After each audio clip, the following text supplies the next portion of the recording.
Hi guys, we're on week 6 now.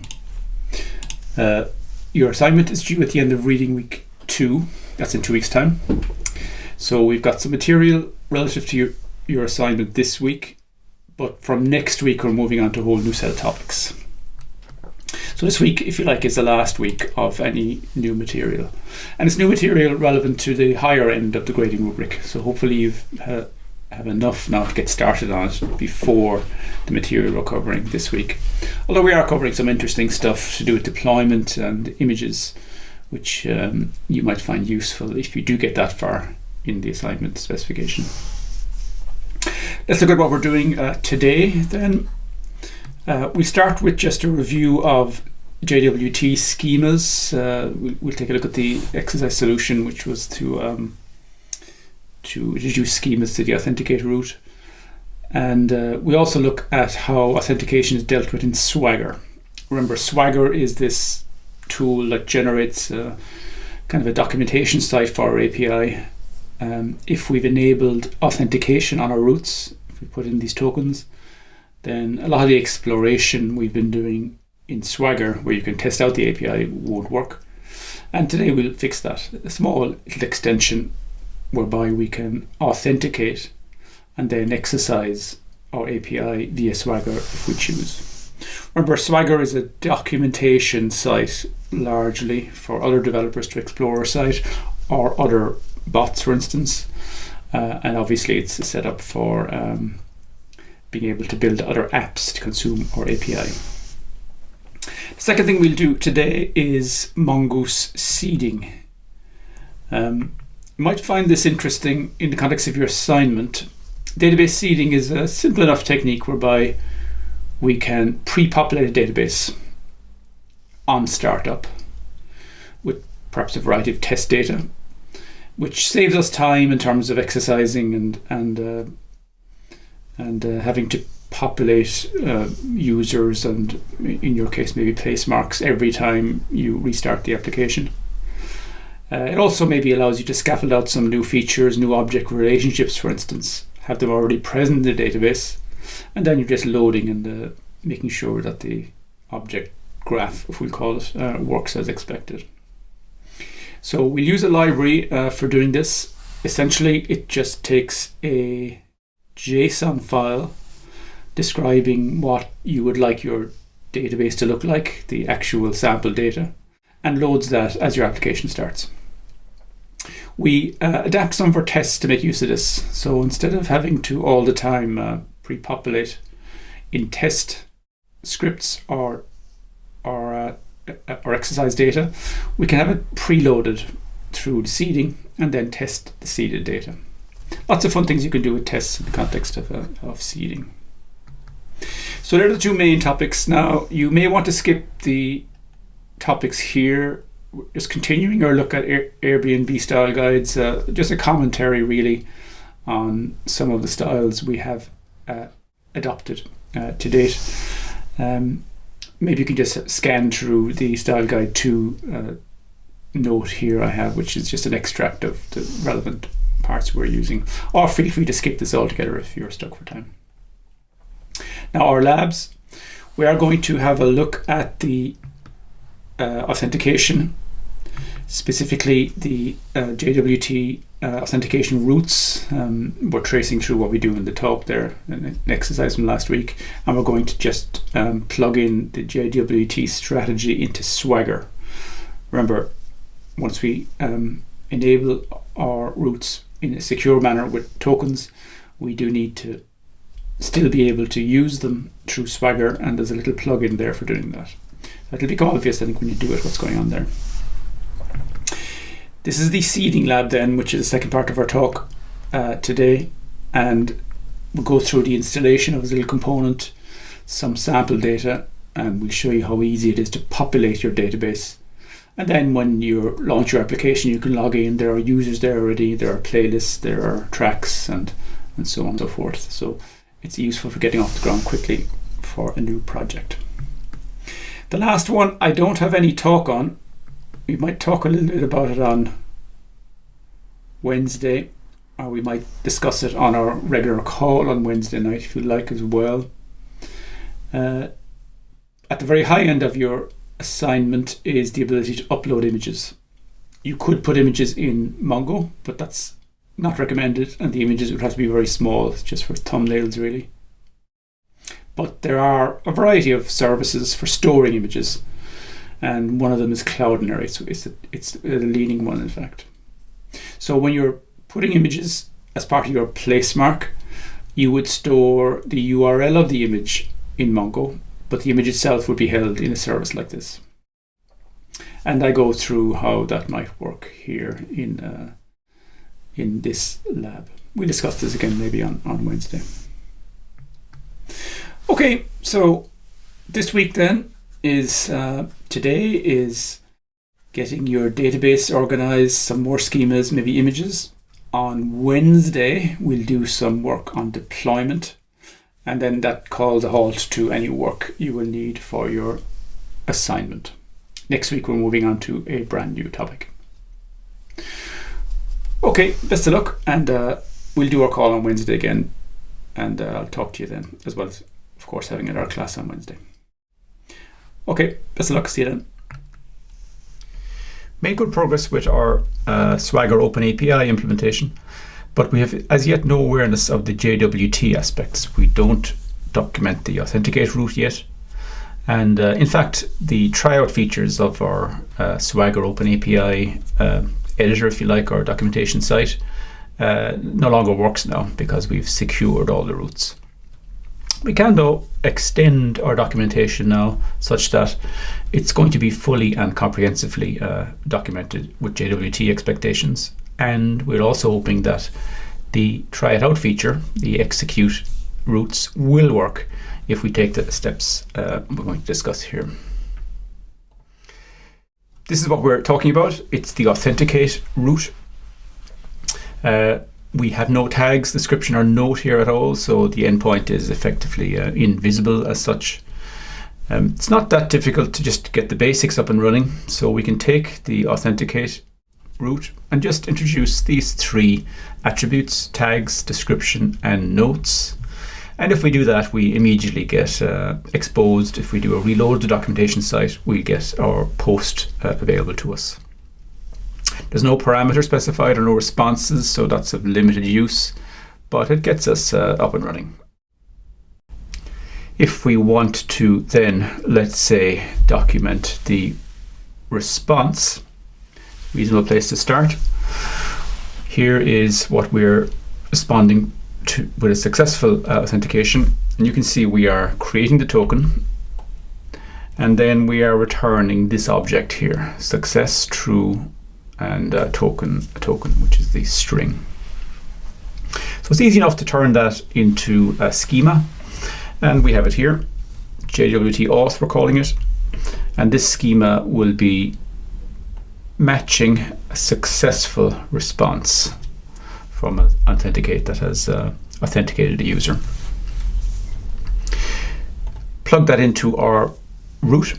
The handler has now notes, tags, and description, and also now response. And once we do that, we're seeing the documentation pop up, and we've now got an example here. It's a made-up example, but success true, and our token appears in the response, or should appear as a simple string. That's the response. What about the parameters or the request? Well, we already have a user credentials spec. This is what we're using for the form for login, email, password. It's the same thing, so we should presumably just be able to reuse that. So we're defining a validate attribute in our endpoint payload as user credentials spec. So the username and password and the usual fail action. And this will show up correctly in our Swagger documentation, as you can see here. So we see that the body should be email password. However, this will cause a problem for all our tests, and this, I guess, is part of the test maintenance we have to do when we make some significant changes occasionally. Tests that were working no longer work. And this is because we have enhanced our validation now on the authenticate route And in our tests, when we're calling authenticate, we are transmitting a complete user. That seemed to be a handy fixture hanging around when we were putting together these tests. But now that no longer works because there's additional fields in there. That is, we've got first name, last name, as well as email and password, and that's going to cause a test failure. Not that difficult to fix it. So instead of commenting out tests or abandoning our tests completely, we do spend a little bit of a cycle just looking at the tests carefully again and seeing what we could do to fix those. And it's straightforward enough. A new fixture, Maggie credentials we'll call it. We put that straight into the fixtures.js. And then whenever we're calling authenticate, we make sure that we invoke with Maggie credentials and not just specifying Maggie full user details. This change will bring our tests back up and running. A few changes to all the tests, mostly in the setup function, but in one or two other spots. And we got our tests back and running. However, our tests are working, but our Swagger documentation still isn't fully aware of what's happening here yet. That is, if we go into, let's say, get API playlists and we do the execute to try it out, we will get from all our routes, all the ones that are protected by the authentication strategy, we'll get these 401 unauthorized missing authentication message. So although the documentation is reasonable, the experimental aspects of it no longer work, and there's no real indication in our documentation that we're securing or have secured the routes. So how do we go about fixing that? Takes us back to the configuration parameters we specified in our server.js. We already have our information like the version of our API and our title. We can include additional information here, including security definition and security array parameter. This is part of the Swagger 2 specification. So it's changed a little bit with OpenAPI 3 or Swagger 3 as we might call it. It's become a little bit more coherent, I think. This looks to me a little bit ad hoc, but it does work. It allows us to specify effectively bare authentication strategy for each of the routes. All we do, and it couldn't be simpler really, is just extend our Swagger options exactly as shown here. And if we do that, then inside the Swagger documentation site, we get a new button coming up here, authorize. This will allow us to authorize once, retrieving a token and setting it as a bearer parameter, and then it'll be used on all subsequent API requests inside the documentation. So when you press authorize, you are asked to enter a key. So you have to retrieve the key. We'll look at that in a second. But once you've done that, then you will be able to get it up and running. So the simplest way of doing this is to, again, inside the documentation site, create a user, authenticate the user. Those will be open routes. Once we authenticate the user, we will get back a valid token, hopefully, if we've been able to log in. And once we've been able to do that, then we're able to copy and paste that token, press authorize, and then all of our routes will now be available again for experimentation purposes. So it validates our understanding. I guess it's another type of test, another piece of enhancing our broad concept of how these APIs are working, because we're experimenting with them at quite a low level here and validating all the assumptions we've made about these keys and so on. In fact, the curl command, you may be looking at that in software security or other modules. It's a storied command in the history of this network tools area. And you can take that curl command and copy it out of the tools and paste it directly into a terminal. So when you look at the Swagger documentation here, you will see curl is always here. And if you just take that out and paste it into a terminal, you will see in the terminal the valid response. Curl can be installed on your system. It's actually by default installed on Mac, I think. So it's kind of a fun experiment to do occasionally. It's not just for experimenting with JWT. Obviously, Curl supports any text-based protocol. Another aspect would be to validate the token using this site here, jwt.io. You could take the token, paste it in here, and you will get back the original values that you would have specified. So you can paste it in on the left, and you should see your own values that you originally encoded for whatever use you specified popping up here. So that's got us to more or less the end now of our consideration of the Swagger documentation. I just mentioned we are on Swagger 2 largely because that's as far as the Happy Framework Joy Schemas plugins have gone. It still seems to be the dominant standard. If I'm looking around, 2 seems to be one that's kind of caught on, although we presumably would expect Swagger 3, rebadged OpenAPI 3, to be in the ascendant at some point. If you look at the documentation, you will see the OpenAPI 3 documentation around security is a bit more coherent and well thought out. There's a slightly ad hoc nature to the Swagger 2 security aspects, as maybe we've seen here. But nevertheless, they follow broadly similar principles. So the Swagger toolkit, this idea of being able to specify an API in a YAML file, means that we can publish APIs to registries. Tools can be built to explore them programmatically, as our plugin does. And we're also inserting our API into kind of a mainstream of API patterns and practices. So we're using it as a way of validating that our overall approach adheres with best practice in API design. Seeding the database is an interesting and useful technique, particularly as we're scaffolding up a new application, in that we can start to establish inside our database key objects for test purposes, and also potentially relationships between objects. We could establish this through test harnesses like the fixtures we've been building in our app so far, and inserting directly into the database in maybe a setup functions in our tests.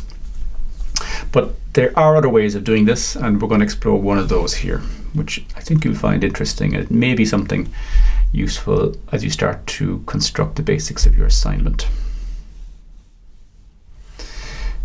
So it's useful for a number of purposes, really. Developer productivity, really. We're pre-populating the database. Possibly allows us to facilitate exploration of various scenarios, maybe new types of objects we can put together and explore relationships that maybe we haven't fully thought through yet, just to get a head start. And it's occasionally you might use it in production to pre-configure key aspects of your database. Now we could manually do this, but there are tools for it. And because we're using Mongoose Schemas, we're interested in tools that would be aligned with Mongoose, because Mongoose has already established a vocabulary, if you like, for our data. So pick this one. It's a fork of another one. It's more or less complete now. There isn't a huge lot of development on it, so it does what it does without any major new features, but it's adequate for our little experiments here. It's an npm package. We install it, and it exports some simple enough functions which we trigger to populate our database. The starting point for this is a JSON file, seeddata.json we'll call it. And it hooks into the same vocabulary we would be using in our Mongoose schemas. So we specify a collection. We call that, let's say, users.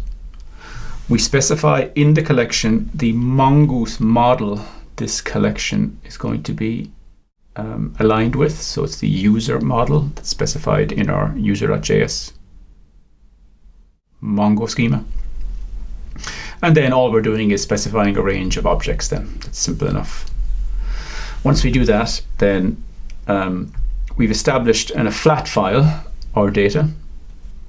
And we have, via the component we've installed, a simple mechanism for importing that directly into a database in one line. We're not going to traverse this JSON document. We're just going to load it and effectively inject it.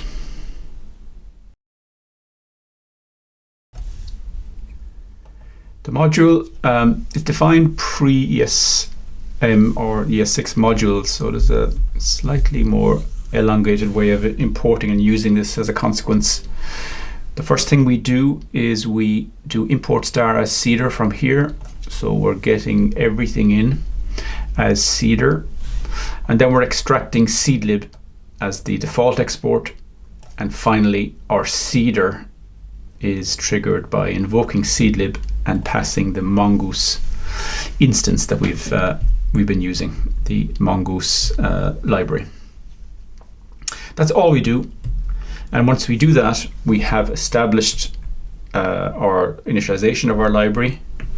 And then our simple step is to call seed, specifying the data JSON file we just looked at and some additional properties, which we'll look at in a second. That returns actually the data that it has seeded, which we log out. And here then we've established a seeded set of objects in our database. We can pass some additional information, like whether we should keep the database current contents or delete it. So we've got drop database and drop collections here. So these are simple parameters we can decide to overwrite. We're generally going to keep the database, but we're going to get rid of all collections. So it's a bit like deleting everything in our test functions.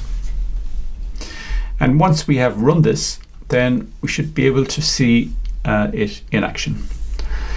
So we're going to log out log to the console everything returned from the seed function. That's what we're looking at over here on the right. So this is the output from the seed function. You can see it's put in the database objects here. So we can see the IDs are all inserted correctly. Over here on the right is, or on the left, sorry, is the JSON file we would have inserted. So far so good. Seems straightforward enough, seems of limited value. The real interesting part comes if we start to consider object relationships and if they could be modeled in the context of this simple seeding utility. And here's how we do that. So if I've got a playlist, and we know that playlists have the ID of the user that who owns a playlist or created a playlist. Well, in our seeder utility, we have this simple notation here, and minus greater than, like an arrow, the name of the collection we would like this user ID object to reference, and the name of the object. And here we're doing something similar here.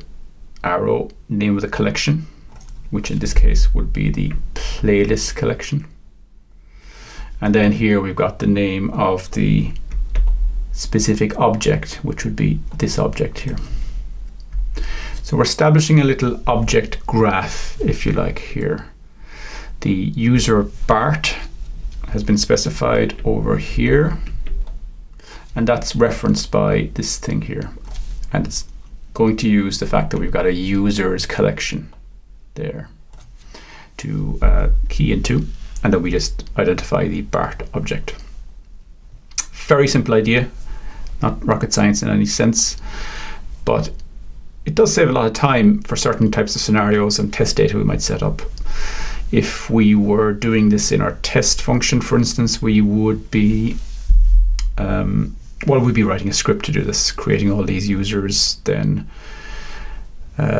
getting the user's ID, inserting playlists, then inserting a sequence of tracks maybe, and so on into that specific playlist and building it up.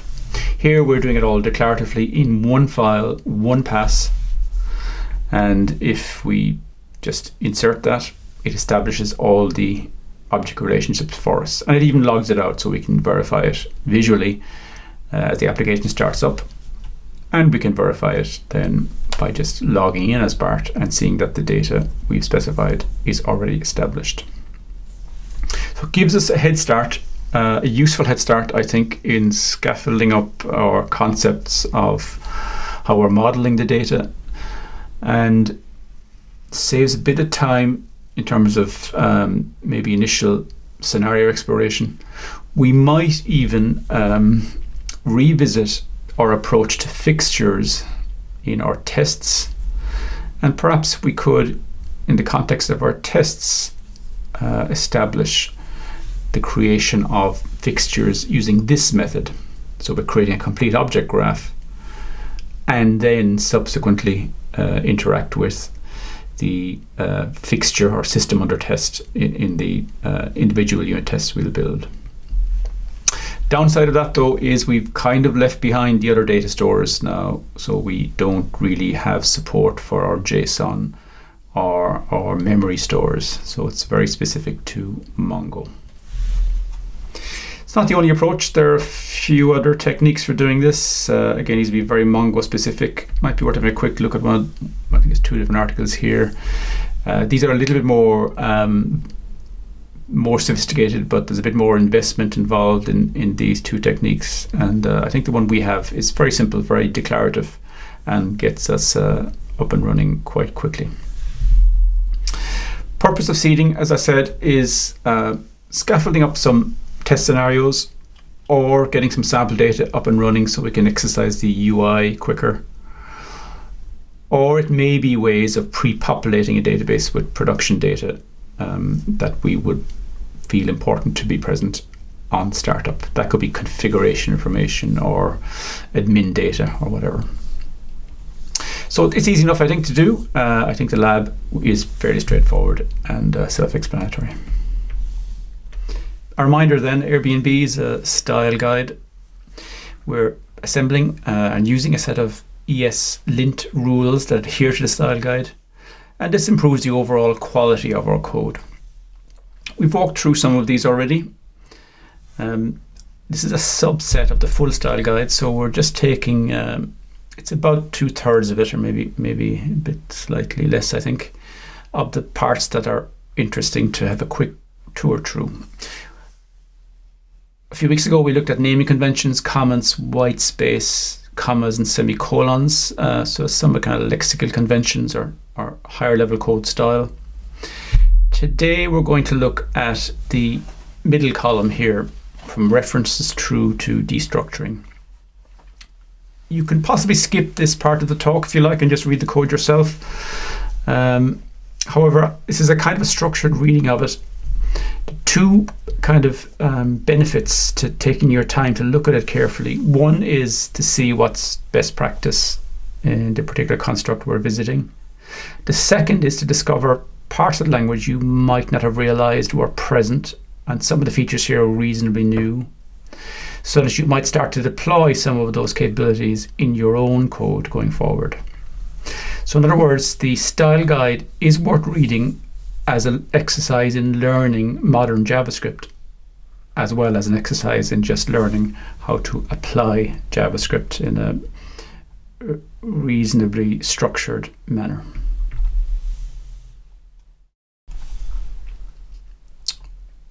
We'll take the first 3 of these, references, variables, and arrays, in this segment. References is just declaring variables. From day one, really, we've been trying to avoid using vars.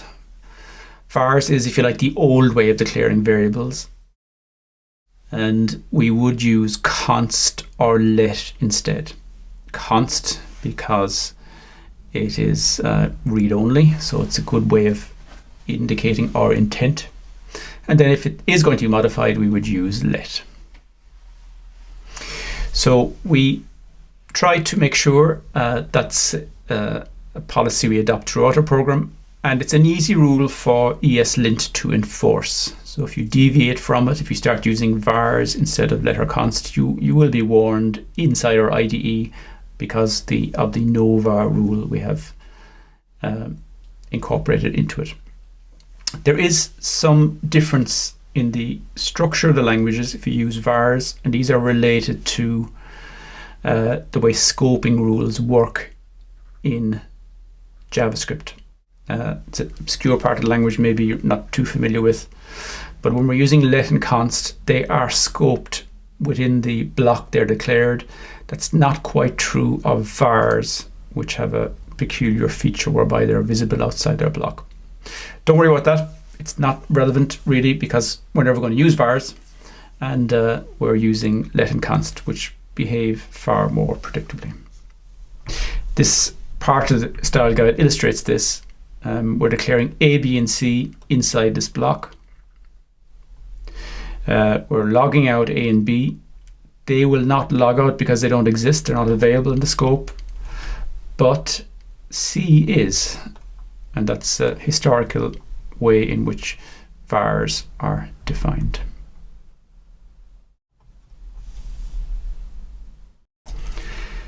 Looking at variables then, and this overlaps a bit with what we've just been discussing. We sometimes be calling these objects. So let's say imagine you're creating an object superpower up here.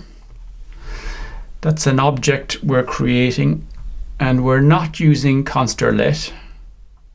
So if we're creating that object, it's going to be possibly global if it's not inside a block. However, if we use or always declare const, then we're going to get the correct scoping rules. So this is a somewhat subtle point. Down here, we might be tempted to put together multiple declarations in one go here. We're calling get items to create some sort of items object. Go sports team, Dragon Ball. That seems to be creating 3 const objects initialized.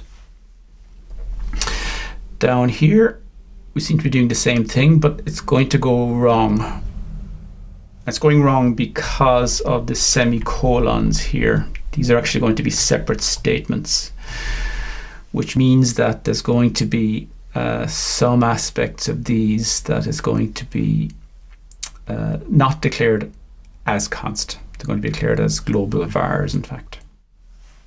So we would just tend to disallow this type of syntax in favor of this type of syntax to avoid some of the errors that are being shown here. Grouping consts and then grouping lets. This more of a convenience really. This is bad for some of the same reasons we've just looked at, so this might be a better way of doing it. But here we're mixing let and const one after the other here, and the recommendation is to group them all here. Easier to read, and perhaps also easier to use some of the const in subsequent assignments. Assign variables where you need them and place them in a reasonable place. So this is probably difficult for the ESLint to spot clearly. Indeed, it's a little bit tricky when you're reading this to see what they're getting at. But the point is that inside here, we're calling or recovering or getting a name object from somewhere. Then we're doing some sort of condition, and we might do a return at this point, in which case that variable is never used. So the suggestion is that a better way of writing this would be, if we are going to be exiting from this function, don't go creating any variables and at this point, just get out first. And then down here, we might proceed to declare or manipulate objects as we need them. So it means that we declare just before use, which is a very common idiom. Don't chain assignment statements. So this again is enforceable easily. This is one of the rules, no multi-assign. So we're not going to be encouraging this, although it is possible to do it and it would be legal. But it would go back to what we discussed earlier to do with the implicit creating of variables. Only the first one here is going to be a let, so it's going to be a scoping violation or ambiguity involved in this.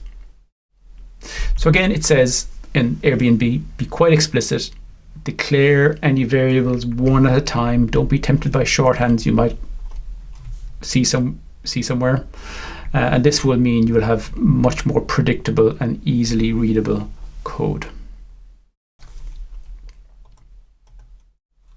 Avoid using plus and minus. We tend to avoid these anyway, but there are subtle bugs that can lurk in there, including this kind of hard to explain semicolon insertion issue.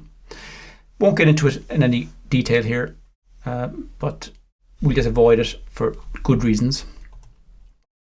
Avoid line breaks before or after the assignment operator in an assignment.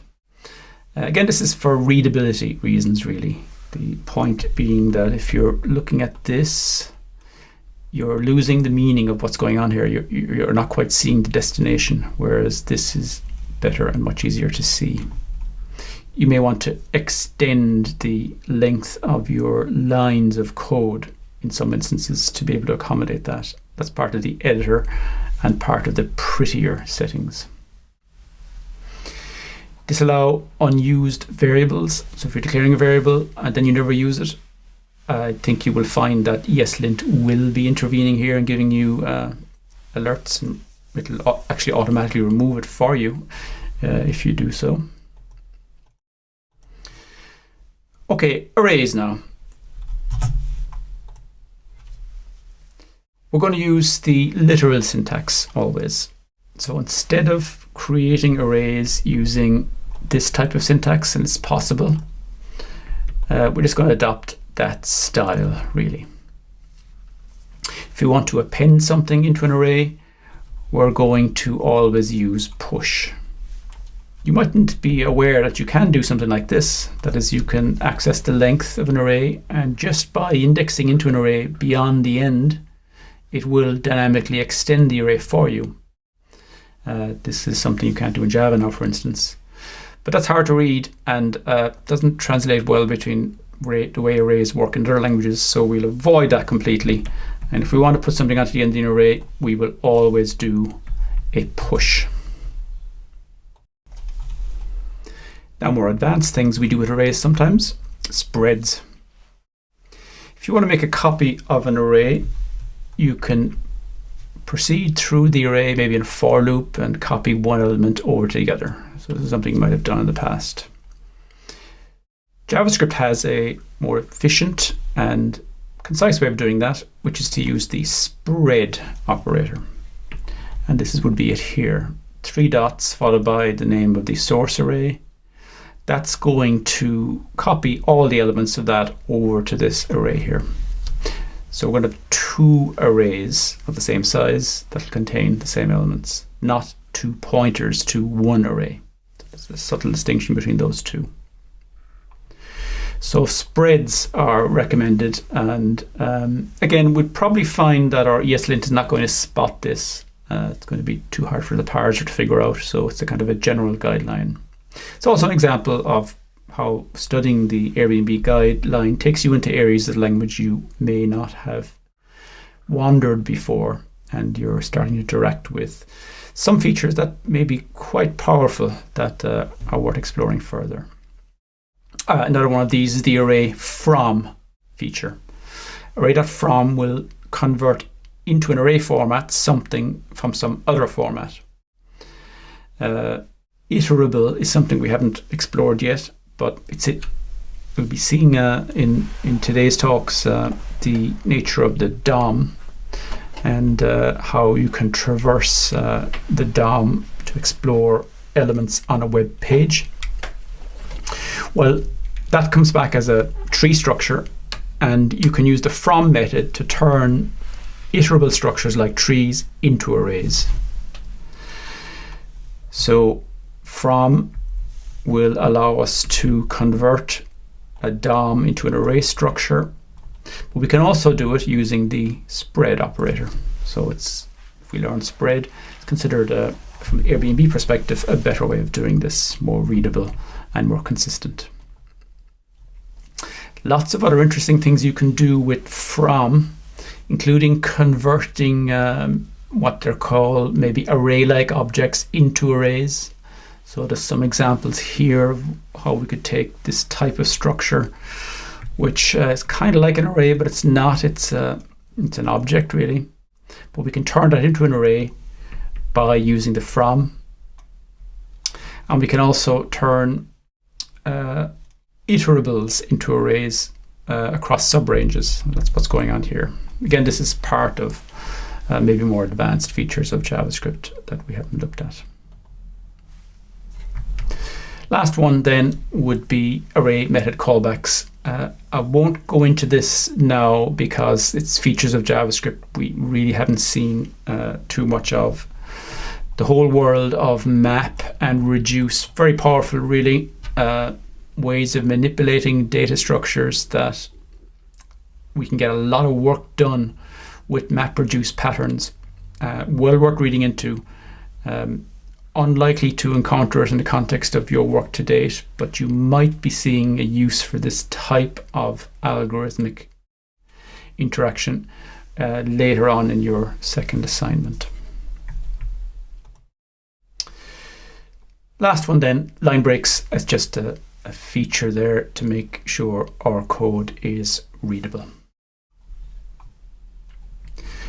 So that's some of the style guide. We'll look at another section in a moment, and we might look at some more next week as well.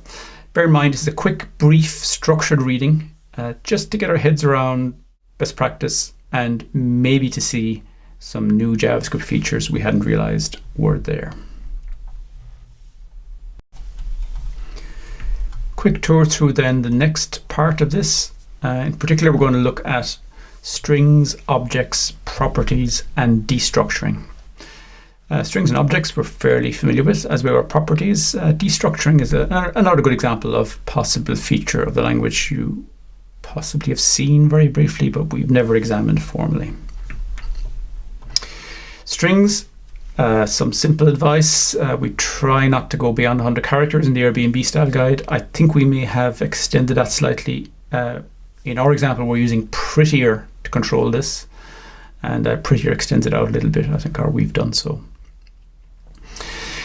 You do have choices in JavaScript as to how you join longer strings together into one string. You can use backslashes, or you can use string catenation with a plus here. These are valid. You still get one long string. The guide says don't do that at all, in fact. Just put it all in one long string because it makes it hard to read, and just rely on the editor and on your prettier formatter to move things into multiple lines necessary via soft returns.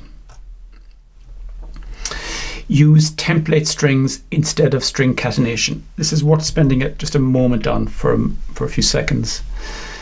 If we would like to incorporate, say, a variable into a string, you may have been used to doing things like this here, which is concatenate the string with the variable, and there's a string on either end here. You could also have been doing something like this, which would have been a bit awkward. But here is how we tend to do it now in modern JavaScript. We use backticks. Backticks are just the quote mark going in the other direction. It's a different character from the apostrophe. And then in the backtick, it means that from now on, the JavaScript will be looking out for dollar signs. And if you see a dollar sign and a brace, then it'll interpret whatever is in there as a variable. So it could be a name variable, and it'll constitute the string accordingly.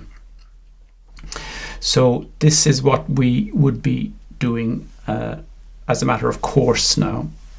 Not always present in JavaScript, so you will see a lot of examples in older code of concatenation, but this is the one that's preferable really for us to do from now on. Never use eval. Well, we never even explored eval. It's a historical feature of the language. Avoid at all costs, and don't even learn how to use eval, in fact, would be the advice.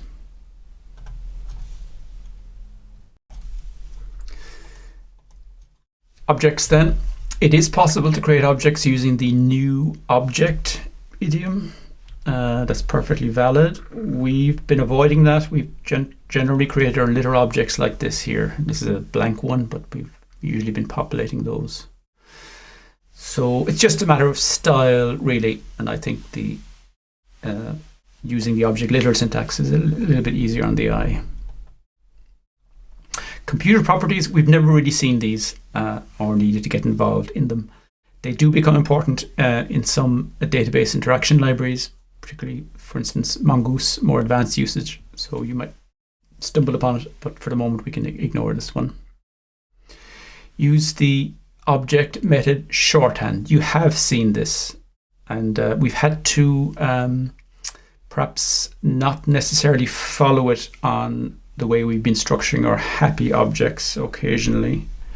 So for instance, I think this is the way we've been doing our controllers in happy. This is also perfectly valid, but we've had our other reasons for adopting the former one. So both of these we would say are acceptable. The property value shorthand, you mightn't even have been aware of this. If we declare a property, we might say Luke Skywalker. If it happens to be the same property name and value, you can just abbreviate that and just put it in here on its own, and it will generate or be equivalent to the former approach. We would possibly come across this for configuration objects and the like, particularly if you're configuring loggers and the like in happy. So you might have stumbled across it if you're looking at some of those, but we haven't really seen much examples of this to date. And then this guideline here is suggesting that if you are using it, you group them all together. So if we're doing this shorthand, we group the shorthand ones here all together and the other ones down here, which is easier to read then. It's easier to see which ones are using the shorthand. This is a bit more subtle. It is possible to introduce a property or an attribute in an object that wouldn't be valid without the quotes. So for instance here, I can't really have a property called data minus blah because minus is a arithmetic symbol and it would look like you're putting in an expression, trying to subtract one value from another and totally confuse the structure of the code. So we put quotes around these in that instance, which means that I now have a value whose name is not a valid identifier. The guideline is suggesting if you're doing that, fine, but don't do it for unnecessarily. That is, don't do this for values that are valid identifiers. So these are both equivalent. The latter is considered better and easier to read. Now this is, I think, a bit beyond really what we need to be getting involved in here. Although the has own property is something you will see occasionally. Do you want to know if an object has a property called key? The way of doing that is to use object.hasOwnProperty. That is to invoke that specific built-in method on the object to see if it has a key. Now this style guide is suggesting you should do that in a much more long-winded fashion, which is go through another route, which is plunging into the object prototype inheritance structure of JavaScript. I think we can not worry too much about this because it's not something we're going to be encountering. There are some possible side effects if we don't go through this route that may possibly occur when using some of the more advanced frameworks, but it's not something we'll encounter with the frameworks we're using. A few quick notes on properties. We use the dot notation. So that's what we've always been doing. If you've got an object and you want to get a property, use dot. You can use the bracket notation if you want. So that is possible.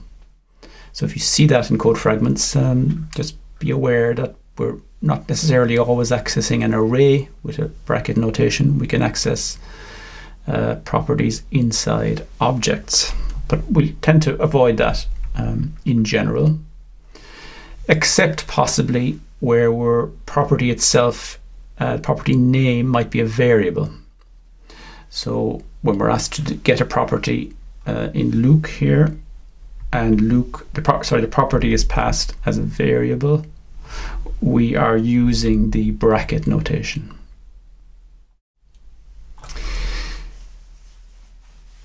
Using star, the exponent operator, instead of calling math.pow, but it's just perhaps style for maybe enhanced readability, not particularly important. Let's look at destructuring now for a moment. First of all, what is it? It's a way of extracting from a object individual properties in a single assignment statement. So we've seen it, I think, very briefly in some of our controllers to date, although we didn't really explain it too much. Here's an example of it in action here. User is an object that has two properties, first name and last name. If I want to get those out into individual variables, I can declare two variables, first name and last name.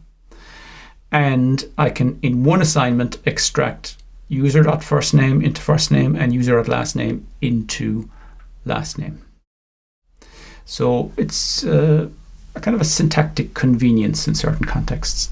And then this is a general guideline on different approaches to using that. We can do array destructuring as well. So for instance, if I've got an array of 4 numbers, 1, 2, 3, 4, I can get the first and second individually here. Or I can do a destructuring statement here. So I'm using square brackets now in this case instead of round brackets. And I seem to be able to get at element 0 and 1 just by performing that simple assignment. Again, it's a kind of shorthand notation you mightn't have been aware was possible.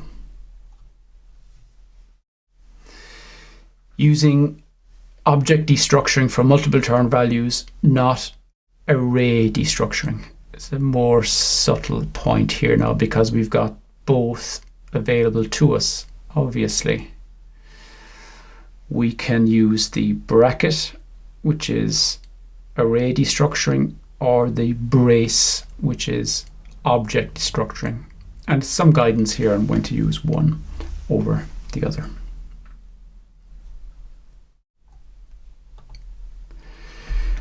So that's a quick tour then of all the Airbnb style guides we look at today. There's one more section we might have a look at in a week or two, but we'll probably leave it at that for the moment. It's a quick, as I said, whistle-stop tour through some of the guidelines. Many of these are enforced automatically by our ESLint rules. Some of them are also intersecting with the prettier rules we set up. Because JavaScript is such a large language and it's possible to do one thing in so many different ways, most modern development now relies on guides like this to be able to constrain the language to a certain extent. And if you like, reduce our options to a smaller subset, which maybe an entire team can focus on, rather than, say, in a large team, many individuals adopting their own idiosyncratic approaches. Think of the Airbnb style guide as a set of idioms for using JavaScript that have emerged over time to be best practice in most contexts.